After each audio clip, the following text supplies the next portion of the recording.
রাধে রাধে। আমি এসেছি পুষ্প সমাধি মন্দিরে। মানে ইস্কনের যেসব মহারাজরা দেহ রেখেছেন, দেহ রাখার সময় তাদের গলায় যে মালাটি থাকে সেটি এখানে সমাধি দেওয়া হয়, তাকেই বলা হয় পুষ্প সমাধি মন্দির। এটি মহারাজের পুষ্প সমাধি মন্দির। আমি দর্শন করাচ্ছি কাছ থেকে। দেখুন এই যে সুন্দর করে এই যে বাঁধানো আছে, দেখুন। আপনারা মায়াপুরে এলে কিন্তু অবশ্যই দর্শন করবেন এই পুষ্প সমাধি মন্দির। এখানে আসা মাত্র যে কী কৃপা আপনারা লাভ করতে পারবেন এখানেও আছে।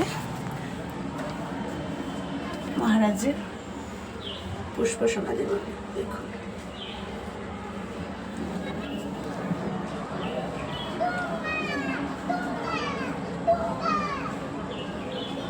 এখানে কিন্তু আপনারা অবশ্যই আসবেন আর এসে কিন্তু বসে জপ করবেন। চারিদিকের পরিবেশটা এত নিস্তব্ধ, এত সুন্দর, মানে আপনার এখানে এলে মনে হবে যে শুধু জপই করি। পরপর সমাধি মন্দির আছে। চলুন এরপরে আপনাদের দর্শন করাবো আমার শিক্ষাগুরুর পুষ্প সমাধি মন্দির। হরি বল, রাধে রাধে।